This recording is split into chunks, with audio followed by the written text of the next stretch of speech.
مما لا يعلمون وآية لهم الليل يسبح في النهار فإذا هم مسلمون والشمس تجري مستقر لها ذلك تعبير العزيز العليم ولقد قدرناه منازل تعالى كالرجل القريب لا شمس ينبغي لها أن تدرك القمر ولا السابق النهار وكل في فلك يسبحون وآية لهم أنا حملنا ذريتهم في الفلك المشحون وخلقنا لهم من مثله ما يركبون وإن أجلهم فلا سيخاف ولا هم ينكرون إلا رحمة منا ومتاعا إلهي ويذكرهم اتقوا ما بين أيديكم وما خلفكم لعلكم ترحمون وما تأتي من آيات من آيات ربهم إلا كانوا عنها مؤمنين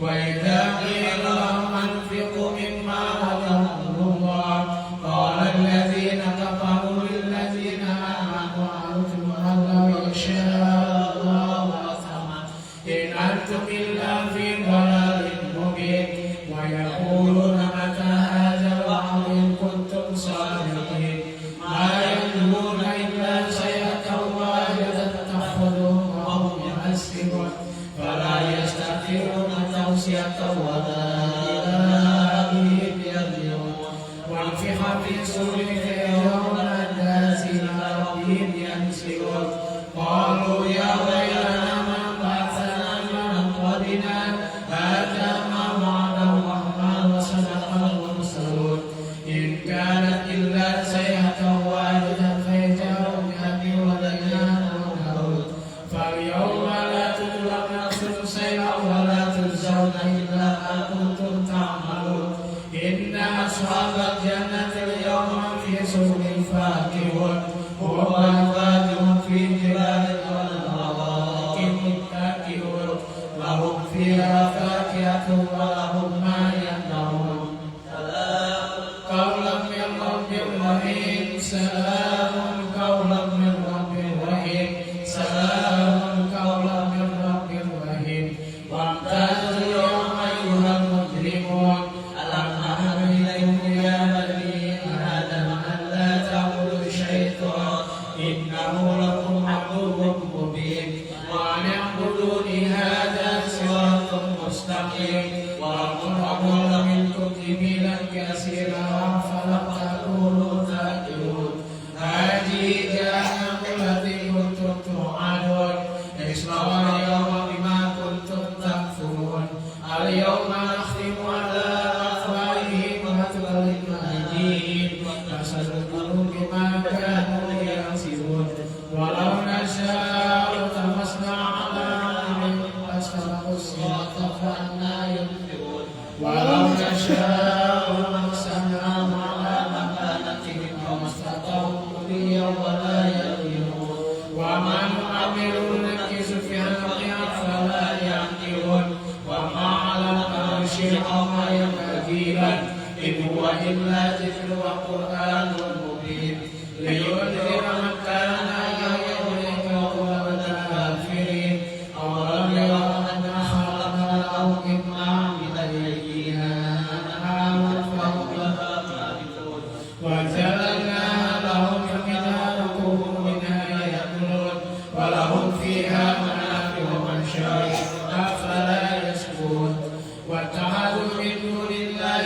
آلهة لعلهم ينصرون لا يستكبرون نصرهم وهم لهم جند مهتدون ولا يحزنك قولهم إنا نعلم ما يسرون وما يعلنون أولم ير الإنسان أنا خلقناه من نطفة فإذا هو خصيم مبين وضرب لنا مثلا ونسي خلقه قال من يحيي العظام وهي رميم قل يحيي الذي أنشأها أول مرة وهو بكل خلق عليم الذي جعل لكم من الشجر خلقنا فجعلت له توكلون أوليس الذي خلق السماوات والأرض بقادر على أن يخلق مثلهم بلى وهو الخلاق العليم إنما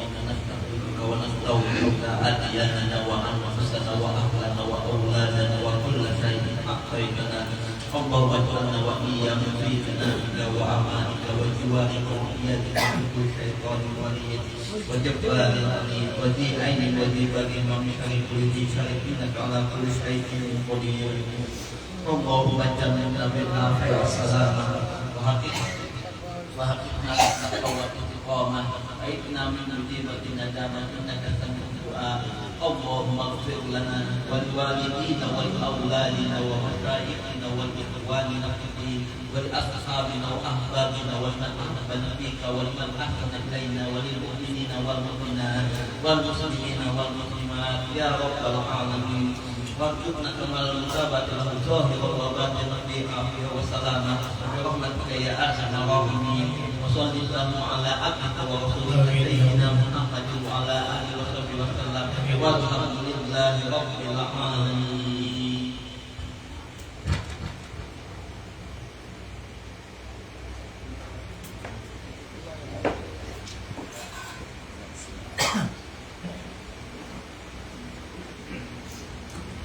أستغفر العظيم لي ولوالدي ولأصحاب الحقوق الواجبة علي ولجميع المسلمين والمسلمات والمؤمنين والمؤمنات الأحياء منهم والأموات أستغفر الله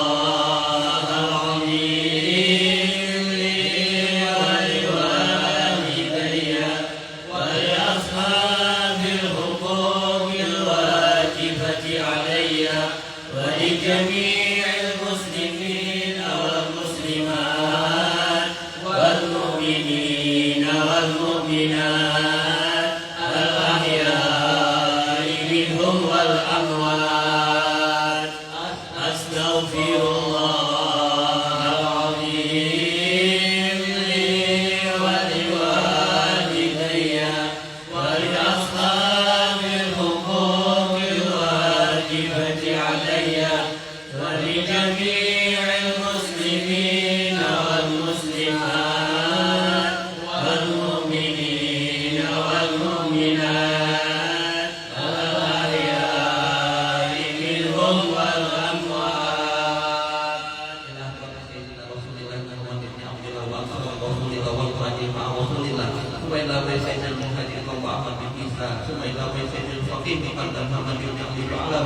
وأسره وفروعه ثم إلى بيت محمد حسين الحبسي ووالدين ووالدين وأخوات وأخوات وأخوات المسلمين أجمعين وإلى حضرة النبي صلى الله عليه وسلم الفاتحة.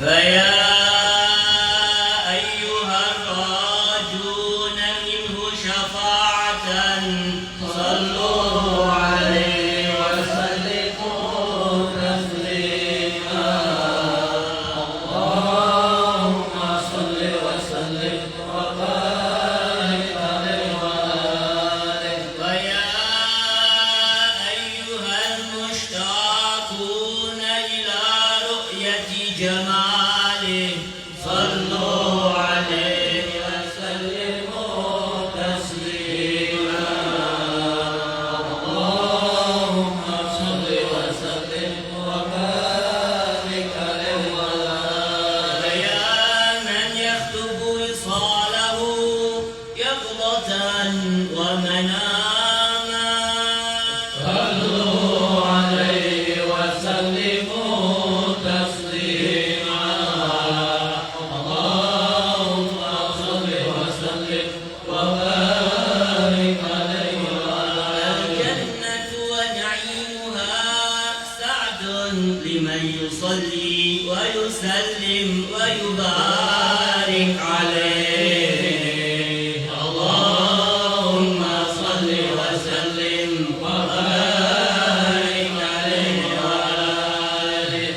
يا ربي صل على محمد أشرف بدر في الكون أشراق يا ربي صل على محمد يا ربي صل عليه وسلم يا ربي صل على محمد أكرم داع يدعو إلى الحق يا ربي صل على محمد يا ربي صل عليه وسلم يا ربي صل على محمد المصطفى الصادق المصدق يا ربي صل على محمد يا ربي صل عليه وسلم يا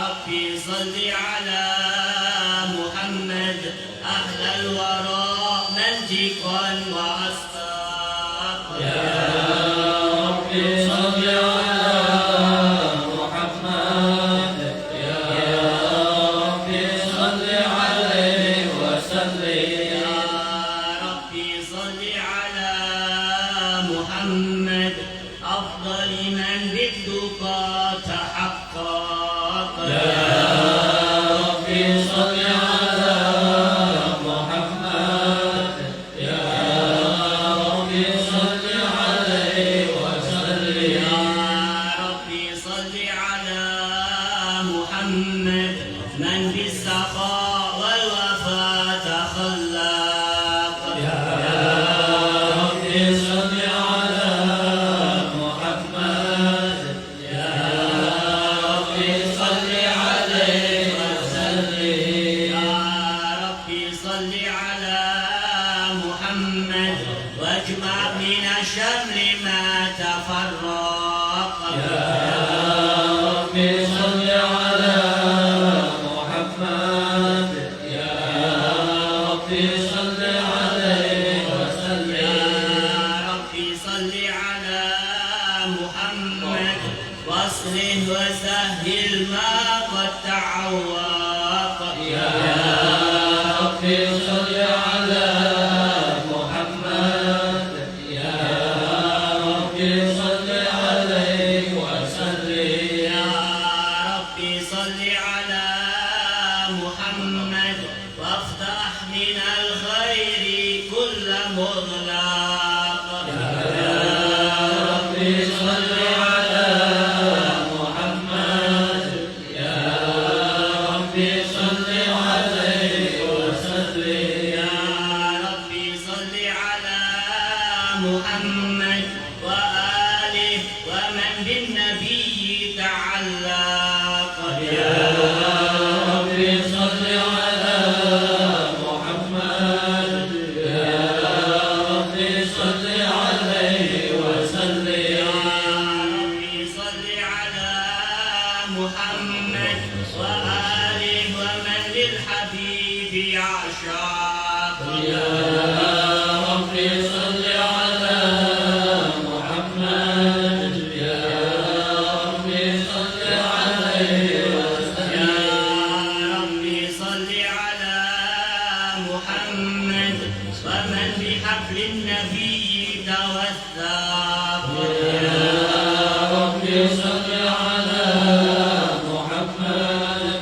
يا ربي صل عليه وسلم اللهم صل وسلم وبارك عليه وعلى آله.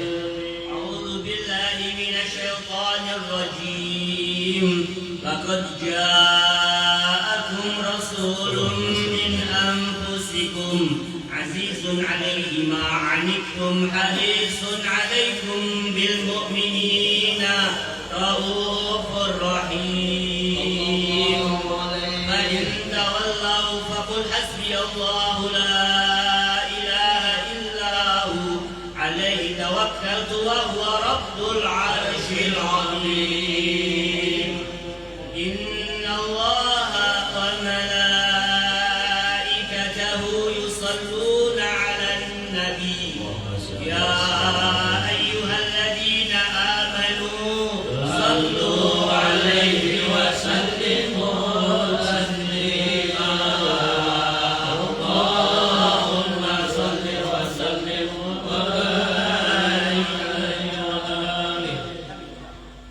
الله الرحمن الرحيم الحمد لله القوي سلطانه الواضح برهانه المقصود بالوجود كرمه وإحسانه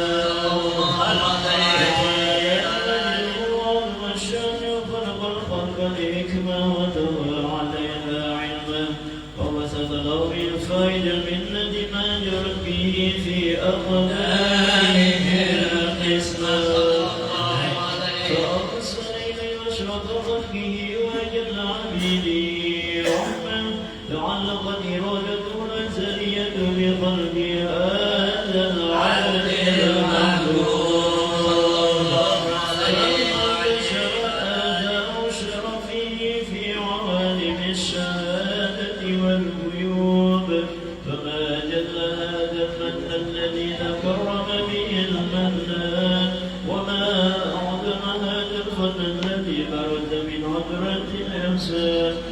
صورة كاملة ظهرت في هيكل محمود فديت في وجودها كناف الوجود ودرت كل العوالم بإرادة التجليل اللهم صل وسلم أخف الصلاة والتسليم على سيدنا ونبينا محمد الرؤوف الرحيم اللهم صل وسلم وبارك عليه وعلى آله وسلم وبارك عليه وعلى آله تجلى الحق في عالم قدسه الواسع تجلي قضى بانتشار فضله في القريب والشاسع فله الحمد الذي لدى الحسر أفراده بتعداد ولا يقل تكراره بكثرة الأولاد عز الرأس من عالم الإمكان صورة هذا الإنسان ليتشرف بوجوده الثقلات وتنتشر أسراره في الأكوان فما من سر اتصل به قلب منيب إلا أنسى بفضل الله على هذا الحبيب وزين قلب سروره قد توالى بحبيب عم الأنام نوالا جل من شرف الوجود بنور وما كان جده والأرقى في الحسن على مقام وتناهى في مجده وتعالى لا حوضه العيون فيما اجتلته بشرا كاملا والله من فوق علم ما قد رأته رفعة في شؤونه وكمالا وسبحان الذي أبرز من حضرة الامتنان ما يعجز عصر اللسان ويقع في تعقل معانيه البشر في عالم البطلان والله ما مال وجودا خافيا كريم بشرتنا آياته بالذكر الحكيم ببشارة لقد جاءكم رسول من أنفسكم عزيز عليه ما عنتم حريص عليكم بالمؤمنين رؤوف رحيم وتلقاها بقلب سليم فقالوا يا إلى صراط مستقيم اللهم صل وسلم والصلاة والتسليم على سيدنا ونبينا محمد الرؤوف الرحيم اللهم صل وسلم وبارك عليه وعلى آله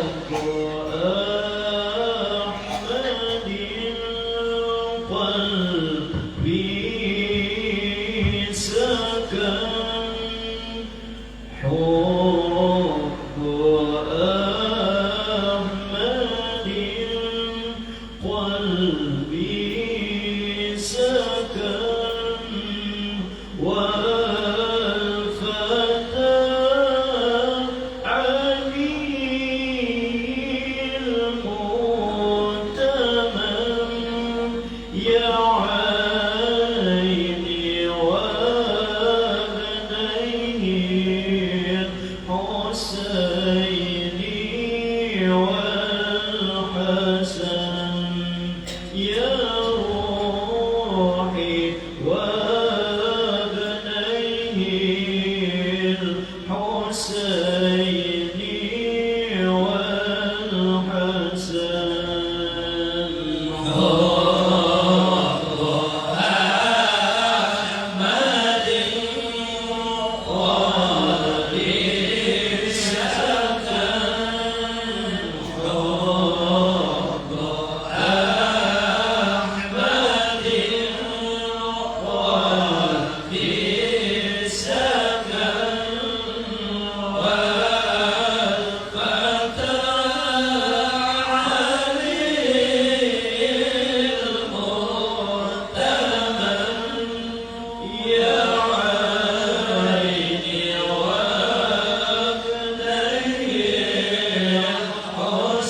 اللهم صل وسلم وبارك عليه وعلى آله وأشهد أن لا إله إلا الله وحده لا شريك له شهادة تعرف بها اللسان عما تضمنه الجنان من التصديق بها تثبت بها في الصدور من الإيمان قواعد وتلوح على أهل اليقين من سر ذلك الإذعان والتصديق الشرعي وأشهد أن سيدنا محمدا العبد الصادق في قوله وفعله والمبلغ عن الله ما أمره بتبليغه لخلقه من خلقه عبد أرسله الله للعالمين بشيرا ونذيرا فبلغ الرسالة وأدى الأمانة وهدى الله به من الأمة بشرا كثيرا فكان في ظلمة الجهل للمستبصرين سراجا وقمرا منيرا فما أعظمها من منة تكرم الله بها على البشر وما أوسعها من نعمة انتشر سرها اللهم صل وسلم بأجل الصلوات وأجمعها وأزكى التحيات وأوسعها على هذا العبد الذي وفى بحق العبودية وبرز فيها في خلعة الكمال وقام بحق الربوبية في مواطن الخدمة لله وأقبل عليه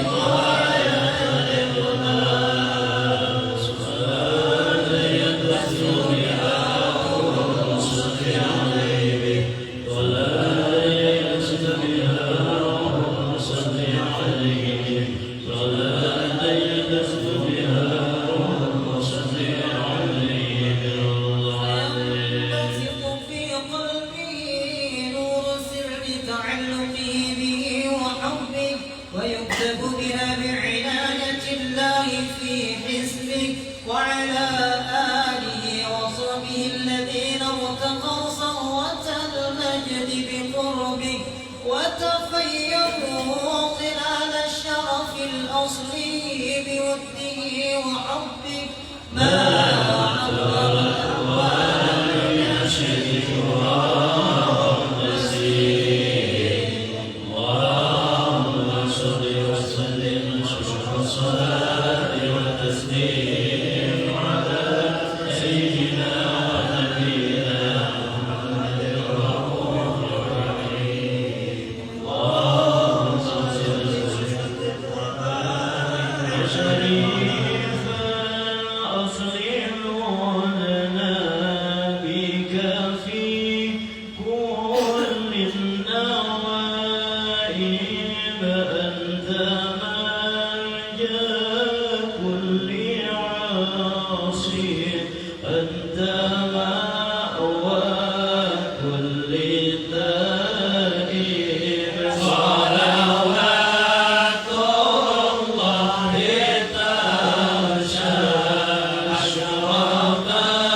ولؤي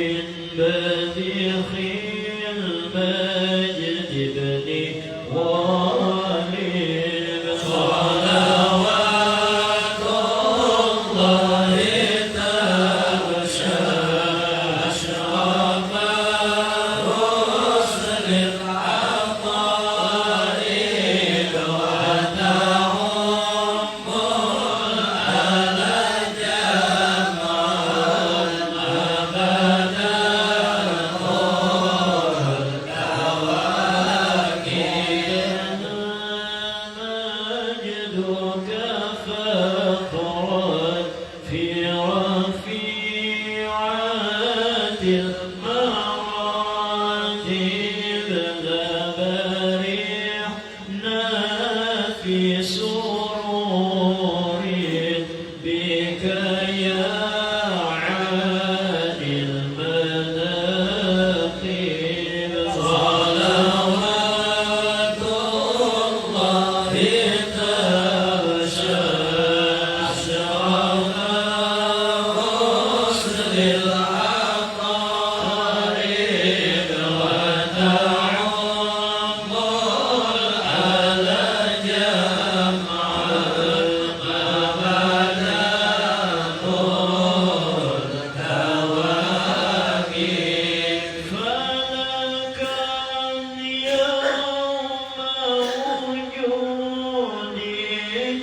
ذنب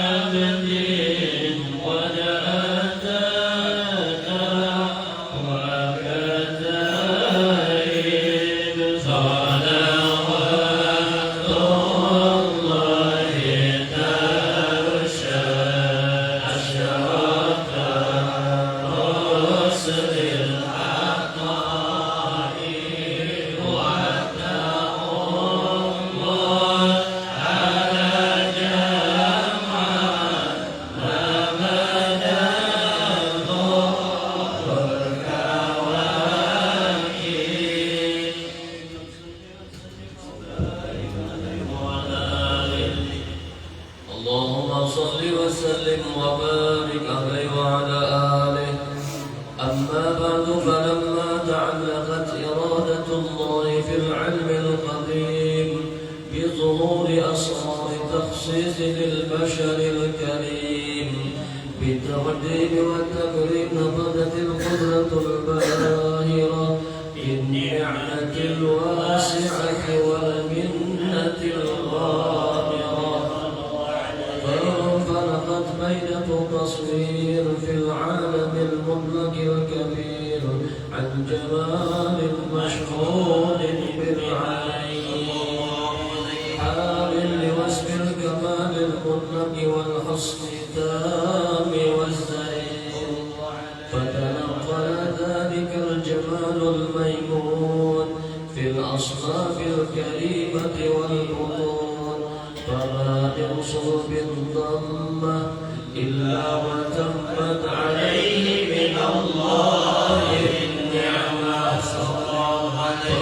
فالقدر الذي يتنقل في بروجه يتشرف به موطن استقراره وموضع خروجه، وقد قضت الأقدار الأزلية بما قضت، وأظهرت من سر هذا النور ما أظهرت، وخصصت به من خصصت، فكان مستقر في الأسباب الفاخرة والأرحام الشريفة الطاهرة، حتى برز في العالم الشهادة بشرا لا كالبشر، ونورا حير الأفكار نوره وبحر، فتعلقت همة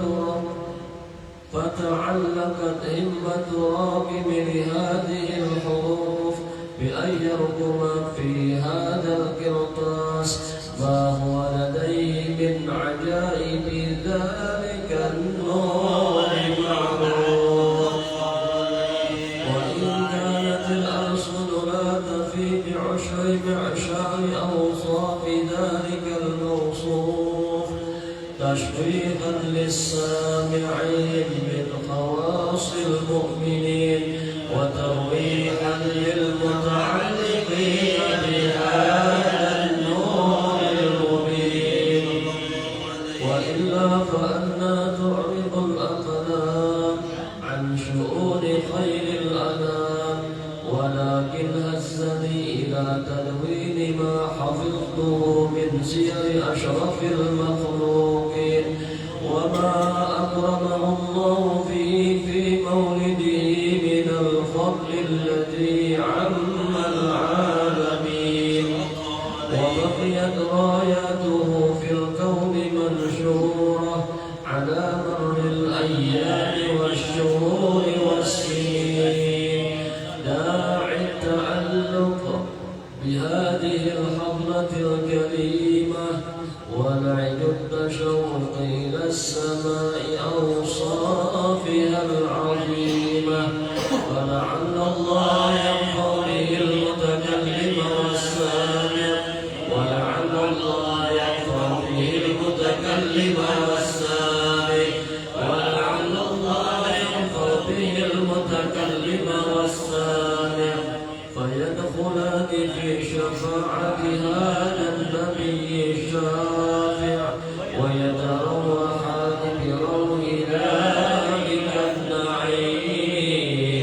اللهم صل وسلم والصلاة والتسليم على سيدنا ونبينا محمد الرؤوف الرحيم.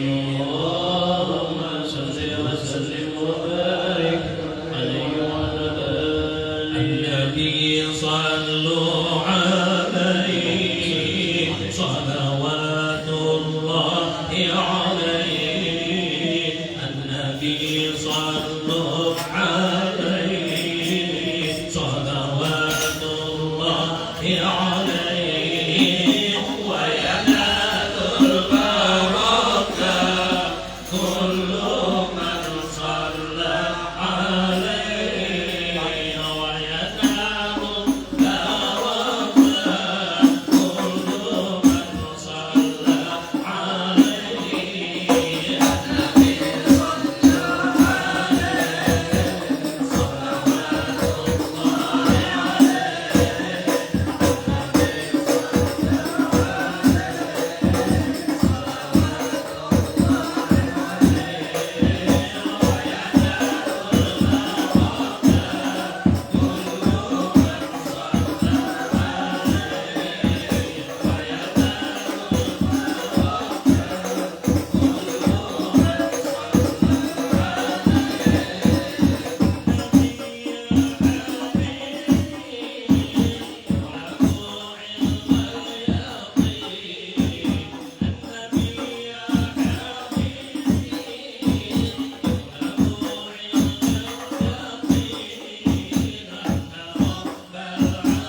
فهذا الفهم من صفات هذا العبد المحبوب الكامل وشمائله التي هي أسد الشمائل وهنا أن نثبت ما بلغ إلينا في شأن هذا الحبيب من أخبار وآثار يتشرف بكتابة القلم والقرطاس وتتنزه في هدائه الأسماء والأبصار وقد بلغنا في الأحاديث المشهورة أن أول شيء خلق الله هو النور المودع في هذه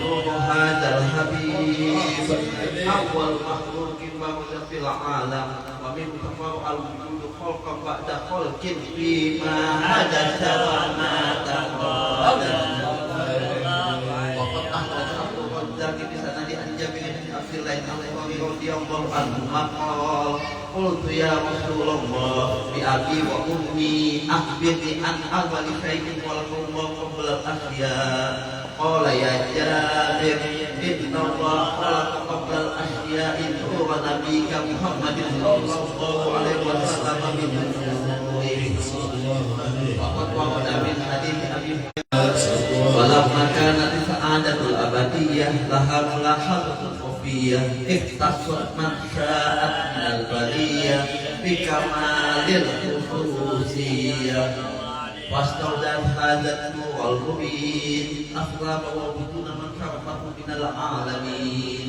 وتنقل هذا النور بسوء آدم ونوح وإبراهيم حتى أمرت رسول عبد الله أوفوا إلى بطنها وتوقف أحشاؤها بمعونة الله محافظة على حق هذه النور وصونها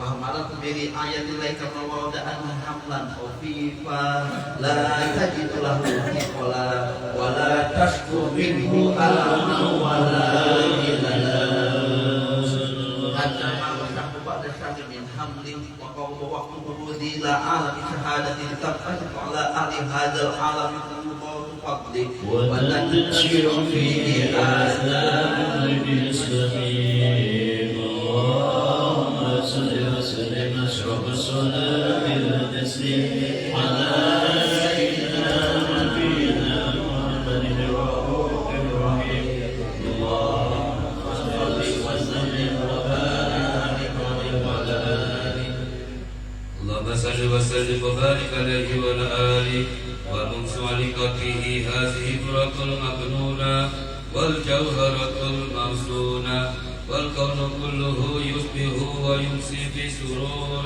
وابتهاج بقرب ظهور إسراق هذا السراج والعيون متشوقة إلى بروزه متشوقة إلى التقاط جواهر كنوزه وكل دابة لقريش نطقت بفصيح عبارة مؤلنة بكمال البشارة وما من حمل حملت في ذلك العام إلا أتت في حملها بغلام من بركات وسعادة هذا الإمام ولم تزل الأرض والسماوات متدفقة بعطر الفرح بملاقات أشرف البريات وبرزه من عالم الخفاء إلى عالم الظهور بعد تنقله في البطون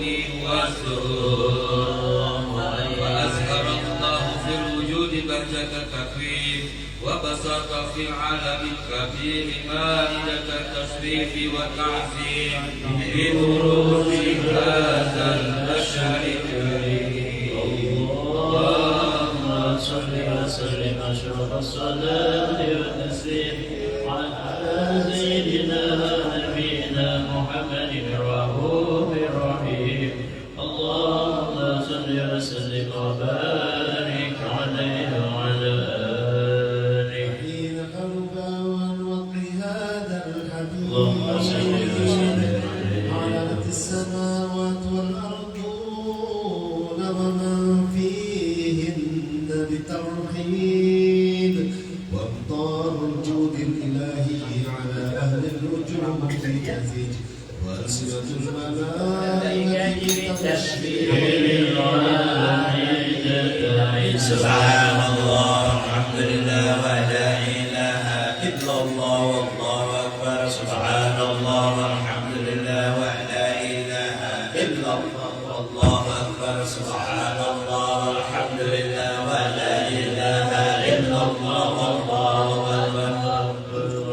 كشفت قنا هذا المسرور ليبرز نوره صلى الله عليه وسلم كاملا في عالم السرور نورا فاق كل النور وبدل الحكم على من اتم الله عليه النعمه من خواص الامه أن يحضر عند ربه أمة تأنيسا بجدادها المسعود ومشاركة لها في السماء المنظور وحضرت بتوفيق الله السيدة مريم والسيدة آسيا ومعهما من الحور العين من قسم الله له بالشرف بالقسمة الوافية فات الوقت الذي رتب الله على وجوده وجود هذا النور فانفلق صبح الكمال إلى النور عن عمود وبرز العالم المحمود وجعل لله في التعظيم والسجود صلى الله صلى الله عليه وسلم صلى الله على محمد يا ربي صل وسلم يا نبي سلام عليك يا رسول سلام عليك يا حبيب عليك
عليه وسلم من بطن أمه برز رافعا طرفه إلى السماء مؤمنا بذلك الرفع إلى أن له شرفا على مجده وسماه.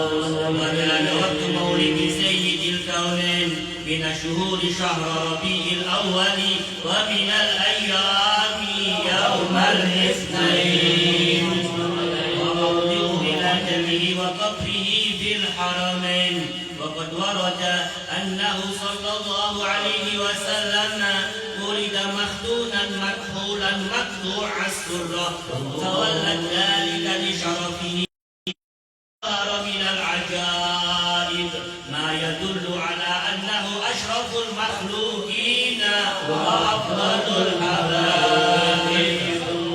فقد ورد عن عبد الرحمن بن عوف عن أمه الشفاء رضي الله عنهما قالت عارضة عن يساري فسمعت قائلا يقول أين ذهب حتى ابتعثه الله فكنت من أول الناس إسلاما.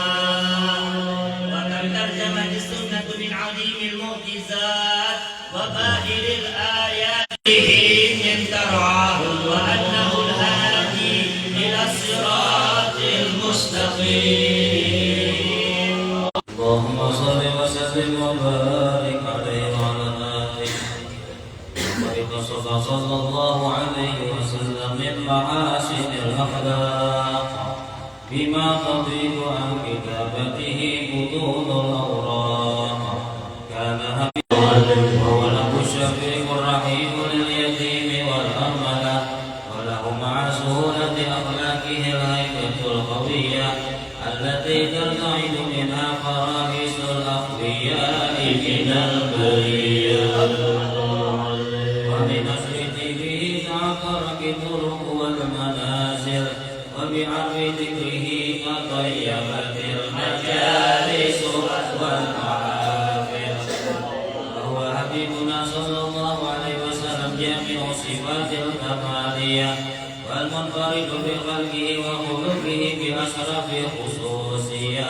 وما من خلق في البرية محمود إلا وهو منلقا عن سيد الوجود. الكلمة في وصف الحبيب وشأنه وله العلا بمجده ومكانه.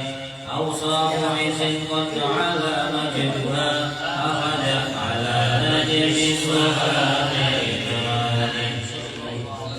وقد انبسط القلم بتدريب ما بده العلم بوقائع مولد النبي الكريم وحكاية ما أكرم الله به هذا العقد المقرب من التكريم والتعظيم والخلق العظيم. وحسن مني أن أمسك عمة الأقلام في هذا المقام وأقرأ السلام على سيد الأنام. السلام عليك أيها النبي ورحمة الله وبركاته. السلام عليك أيها النبي ورحمة الله وبركاته. السلام عليك أيها النبي ورحمة الله وبركاته. بذلك يسوس الختم كما يسوس التقديم عليه أفضل الصلاة والتسليم. اللهم صل وسلم والصلاة والتسليم على سيدنا ونبينا محمد الرؤوف الرحيم. اللهم صل وسلم وبارك عليه وعلى آله. تسليمي تسليمي تهدى إليك يا طه. وصلاة الباري الباري تطرى عليك يا طه. جئت بالخير يا نبي والدين اليسر يا نبي. جئت بالخير يا نبي والدين اليسر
بذاته تهد رهال وكالشهاب قيودة الغامرة نتوجه إليك بأشرف الوسائل لديك سيد المرسلين عبدك الصادق الأمين سيدنا محمد الذي أمت رسالته العالمين أن تصلي وتسلم على تلك الذات الكاملة مستودع أمانتك وحافظ سرك وحامل رعية دعوتك الشاملة الأب الأكبر الموهوب لك والمخصص بشرف الأفكار في كل موطن من مواطن القرب ومذهب كاسم إمدادك في عبادك وساقي كؤوس إرشادك لأهل الوداد سيد الكونين وأشرف الثقلين العبد المحمود الخالص المخصوص بك بأجل الخصائص اللهم صل وسلم عليه وعلى آله وأصحابه ولحضرة قربه بمحبابه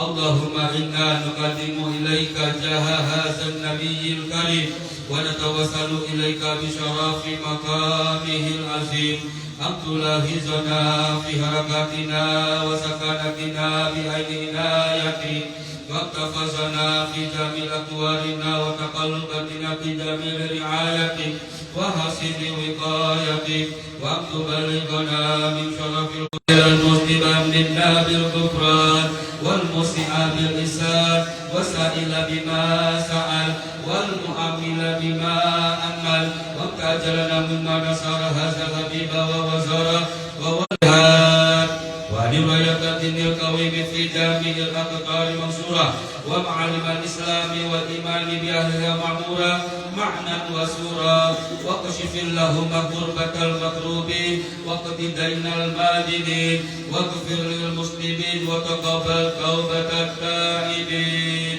وانصر رحمتك على عبادك المؤمنين أجمعين واكف شر المرتدين والظالمين وابسط أجلاب ولاة الحق في جميع النواحي والأقطار وأيدهم بالتأييد من عندك ونصر على المؤمنين من المنافقين والكفار واجعلنا يا ربي في الحصن الحسين من جميع البلايا واجعلنا يا ربي في الحصن الحسين من جميع البلايا واجعلنا يا ربي في الحصن الحسين من جميع البلايا وفي الحفظ المكين من الذنوب والخطايا وأدمنا في العمل بطاعتك وصدقك في خدمتك القائمين وإذا توفيتنا فتوفنا مسلمين مؤمنين وإذا توفيتنا فتوفنا مسلمين مؤمنين وإذا توفيتنا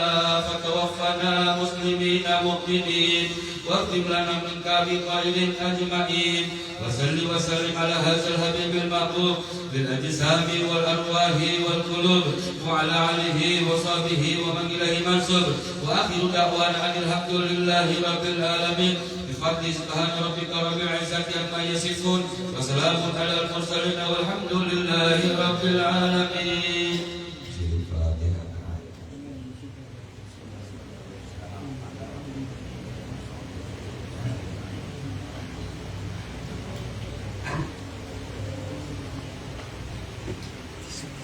Assalamualaikum warahmatullahi wabarakatuh. Bismillahirrahmanirrahim. Alhamdulillahirabbil alamin. Wassalatu wassalamu ala habibi rabbil alamin Sayyidina Maulana Muhammad wa ala alihi wa sahbihi ajma'in. Subhanallah walhamdulillah wa la ilaha illallah wallahu akbar wa la hawla wa la quwwata illa billahil aliyyil azim. عدد كل حرف كتب أو يكتب أبد الآبدين ودهر الداهرين سبحانك لا علم لنا إلا ما علمتنا واحلل عقدة من لساني يفقه قولي بجاه النبي والصحب والآل أما بعد. Yang sama-sama kita muliakan dan kita hormati dan kita cintai segenap para habaib, wabil khusus Fadilatul Habib Fadli bin Saleh bin Hamid Al-Khirib wal Habib Imam Abi Hanifah radhiyallahu anhu man radiya biduni qadrihi rafa'ahu Allahu ila fawqi ghayatihi wa qawluhu alayka bil hikmati fa innaha tujlisul masakina majalisal muluk. Pada malam hari ini Bapak Ibu sekalian, ilmunya dan akalnya. Konon beliau itu orang yang amat sangat cerdas. Itu Imam Abu Hanifah. Dan bahkan kata sebagian para ulama, kalau seumpama dibandingkan kecerdasannya beliau dengan kecerdasan orang-orang lain, maka kecerdasan beliau itu la rojah, niscaya unggul. Karena memang beliau amat sangat pintar dan cerdas. Oleh karenanya ada yang mengatakan, Bapak Ibu sekalian, nanti di akhir zaman itu banyak orang-orang itu akan mengikuti madhab beliau. Karena berzakat fitrah itu dengan menggunakan qimah, dengan menggunakan harga atau duit. Itu kan madhab daripada Imam Abu Hanifah, rasional. Karena memang bisa jadi itu lebih bermanfaat daripada makanan pokok dan seterusnya. Intinya ini sudah diprediksi oleh ulama-ulama zaman dahulu. Karena memang beliau itu amat sangat cerdas. Ini Imam Abu Hanifah. Dan mungkin saya sering bercerita Bapak dan sekalian mengenai kelebihan beliau. Itu ada satu hadis yang mana hadis ini merujuk kepada kehebatan beliau. Kata para ulama, hadis jauh masanya dengan Imam Abu Hanifah. Imam Abu Hanifah meninggal, tapi guru-gurunya Imam Syafi'i itu banyak nanti belajar dengan Imam Abu Hanifah. Nanti diantaranya murid-muridnya Imam Abu Hanifah itu adalah guru-gurunya. Mungkin maaf, uangnya tidak seberapa, tapi dia ridho. Dia ridho. Maka apa kata beliau? Rafa'ahullah, maka Allah akan mengangkatnya ila fawqi ghayatihi, ke atas puncaknya. Intinya Allah akan lebihkan dia, Allah akan muliakan dia.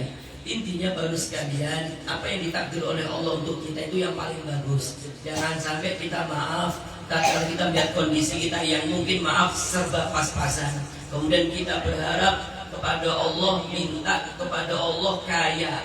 Dan bisa jadi kaya tadi itu kurang tepat untuk kita. Bisa jadi banyak ceritanya orang-orang dahulu itu baru sekalian, yang mana kayanya mereka itu malah membuat dia jauh daripada Allah Subhanahu wa Ta'ala. Banyak cerita-cerita yang semacam itu sekalian. Intinya apa yang Allah takdirkan untuk kita itu yang paling bagus untuk kita, itu yang paling indah untuk kita. Sehingga ya mau tidak mau solusinya adalah ridho, qanaah dengan apa yang ada. Kan demikian, kalau kita ridho, qanaah dengan apa yang ada, insya Allah Allah akan mengayakan kita, Allah akan mencukupkan kita. Sebagaimana hadis yang sering kita dengar, man yasta'fif yu'iffahullah, wa man yastaghni yughnihillah, wa man yatasabbar yusabbirhullah. Kan demikian. Kata Nabi SAW, siapa orang yang berusaha untuk iffah, menjaga harga dirinya, tidak minta-minta, tidak malak sana sini, tidak berharap sana sini, berharapnya hanya kepada Allah, dia punya iffah, harga diri dia, maka yu'iffahullah, Allah akan mencukupkan dia, Allah akan memuliakan akan kehormatan dirinya. Wa man yastaghni, siapa orang yang merasa cukup, walaupun dia itu perlu, walaupun dia itu butuh, walaupun dia itu berhajat, tapi dia sembunyikan keperluannya, dia hanya meminta kepada Allah, yughnihillah, Allah akan mengayakan dia.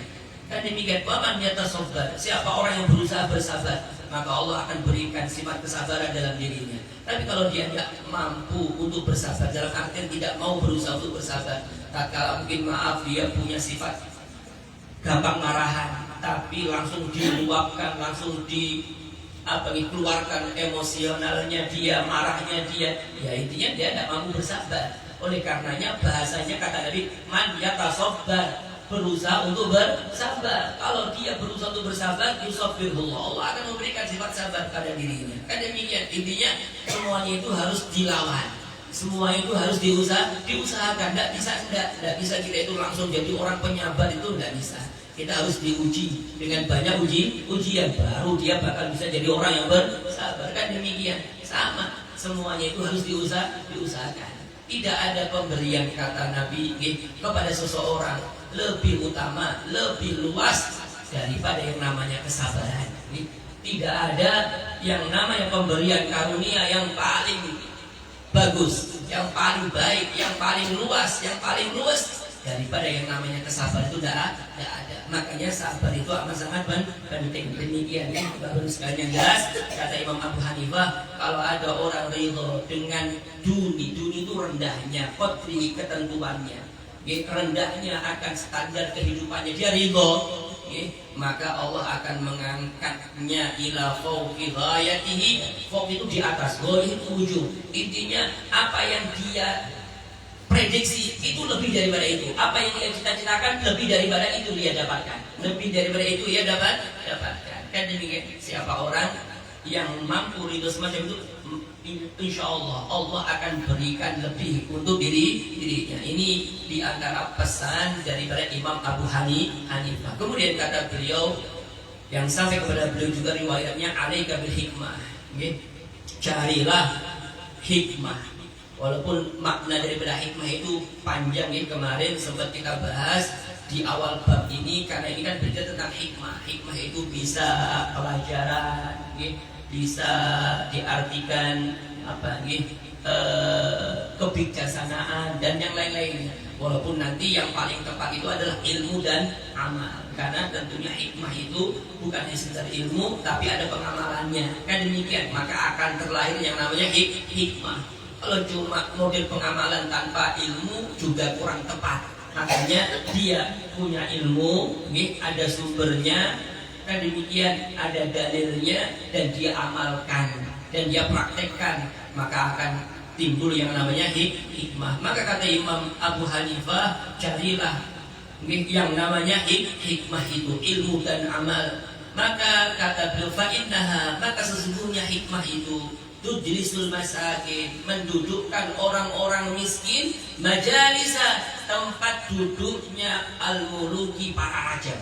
Intinya para raja itu duduknya tidak di belakang, para raja itu duduknya di depan. Ada singgasananya, mewah, hebat, dimuliakan orang, kan demikian.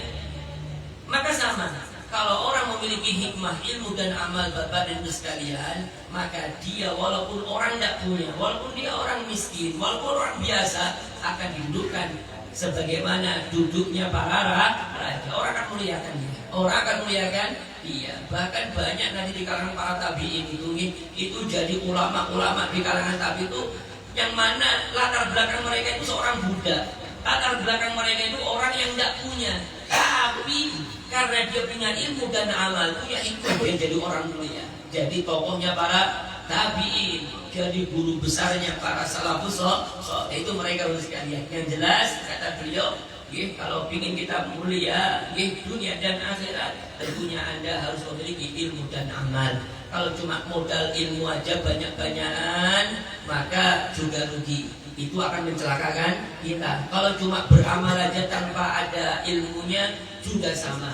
Amal ibadah kita akan tertolak, mardudatun la tuqbalu, tidak akan diterima oleh Allah. Harus ada dasarnya, harus ada ilmunya. Demikian, alhamdulillah kita di sini saben malam di tempat kita, di wadah kita di Senata ini saben malam ada pengajian. Tinggal kita aja baru sekali melangkahkan kaki kita untuk bisa istiqomah, untuk bisa belajar ilmu agama, dan berharap kepada Allah agar bisa mengamalkan apa yang kita pelajari baru sekalian. Ini yang kita kehendaki, biar kita ini maaf tidak celaka di akhirat kelak. Kan demikian. Tentunya kita niati dengan niatan-niatan yang baik bagi sekalian. Kemudian saya lanjut di sini sebentar. Wa qala rajulul Ahnaf bin Qais. Ada seorang laki-laki, dia berkata kepada Ahnaf bin Qais. Ahnaf bin Qais ini seorang tabi'in, rahimahullah, semoga Allah merahmati beliau. Ahnaf bin Qais. Kata laki-laki tadi, ini araka ya Ahnaf, sesungguhnya aku ini melihat engkau wahai Ahnaf akwar. Akwar itu picak, buta. Engkau ini buta. Tentunya maaf kalau buta atau picak itu kan ada kekurangan. Kan ada kekurangan pada diri beliau ini. Jadi orang ini mengatakan, aku ini melihat engkau ini kuranglah setidaknya, ada cacatnya, buta. Kemudian kata si laki-laki tadi yang berkata kepada Ahnaf bin Qais, fabima yusawiduka qaumuka alaihim. Fabima, maka dengan apa yusawiduka qaumuka, kaummu, orang-orang yang di sekelilingmu itu menjadikan engkau itu sayyid, menjadikan engkau itu tuan, menjadikan engkau itu ketuanya, pemimpinnya mereka. Dengan apa kiranya orang-orang itu menjadikan engkau seorang pemimpin mereka? Dengan apa?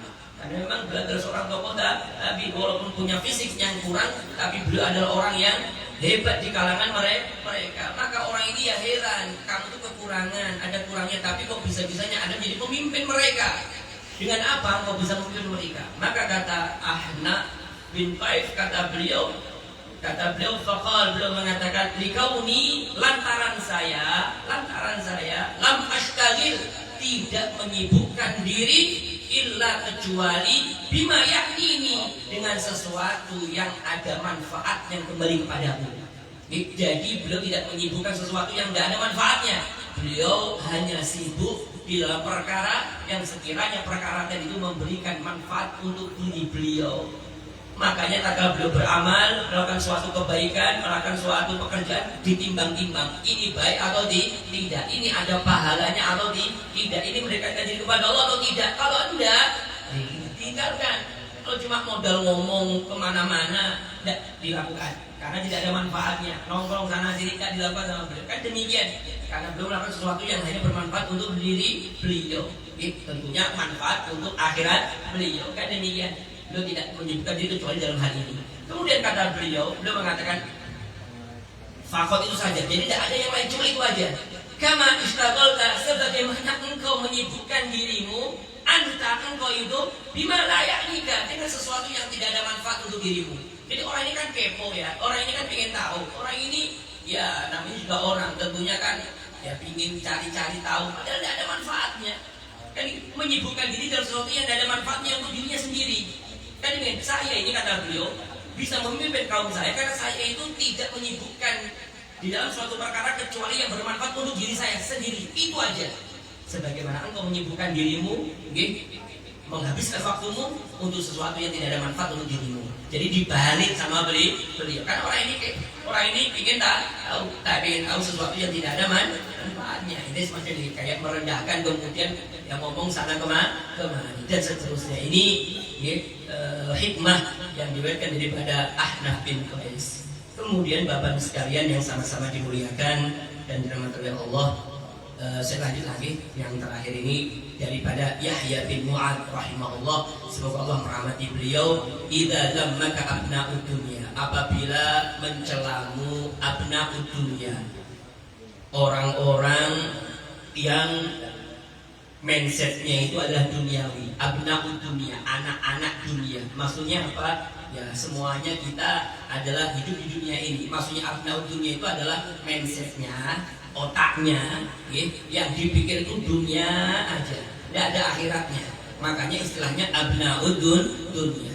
Jadi kalau ada orang yang model kayak gitu, dunia aja pikirannya, dia menghina kita, dia mencela kita. Atau mungkin mereka itu yang abna'ud dunya itu madahuka, mereka itu memujimu. Orang-orang tadi yang bergelimang hartanya, yang sibuk dunianya, dia itu memuji kita. Maka kata beliau, fasrif dalikal khurafat, maka palingkanlah dalikal khurafat. Khurafat itu apa nih? Salah duganya mereka itu palingkan semuanya. Khurafat-khurafatnya itu sangkaan-sangkaan mereka yang itu palingkan semuanya. Palingkan semuanya. Kenapa? Dikaunihim, lantaran mereka matmusiyal basair, mereka itu tidak memandang yang semestinya. Mereka itu cuma mengikuti hawa nafsunya. Yang baik menurut mereka dia puji, yang tidak baik menurut mereka tidak dihina sehina-hina. Mereka itu mata hatinya itu tertutup, percuma. Makanya kalau kita mungkin melihat akan pesan daripada Al-Habib Zain bin Ibrahim bin Zain bin Semit, beliau itu pernah berpesan, kalau ada orang memuji kita, orang yang hidup di zaman ini, maka jangan diambil patokan. Maka pujiannya itu bisa jadi dia tidak tahu kalau kita itu berhak dipuji. Bisa jadi terkadang orang itu gampang memuji karena mungkin ada yang dituntutnya, ada yang ingin diingininya. Kan ini bisa jadi akhirnya memujinya selain, padahal bisa jadi orang itu tidak berhak untuk dipujinya semacam itu. Kita aja orang zaman sekarang yang mudah untuk memuji. Sama halnya kebalikannya mudah mencaci, padahal bisa jadi dia itu bukan orang yang berhak untuk dicaci. Intinya kata beliau, kalau ada orang yang memuji, orang mencaci, biarkan gitu aja. Tidak perlu kita reken, kata orang Jawa, tidak perlu kita gubris, tidak perlu kita itu membalas, tidak perlu. Rugi, habis waktu. Kenapa? Karena pujian mereka tidak tepat sasaran, sama halnya hinaan mereka juga sama, tidak tepat sasaran. Karena mereka itu ya kayak gitu, mudah memuji, mudah membenci. Kalau kita ngikuti, ya kita yang rugi. Dia benci kita, balas membencinya, rugi bapak sekalian. Demikian rugi. Ini kata beliau, pesan daripada Al-Habib Zain bin Ibrahim bin Zain sama dengan apa yang dikatakan oleh Yahya bin Mu'ad. Semoga Allah merahmati beliau ini. Lantaran kalau orang-orang itu semuanya, kata beliau, tertutup mata hatinya. Wa'iyadu billah. Dan insyaAllah kita akan lanjutkan ini di dalam pertemuan yang akan datang. Masalah afiyah kurang lebihnya saya minta maaf kalau ada tutur kata yang tak benar. Mari bos sekalian kita baca talqin 3 terlebih dahulu. Akhir terlebih dahulu. Akhir sudah.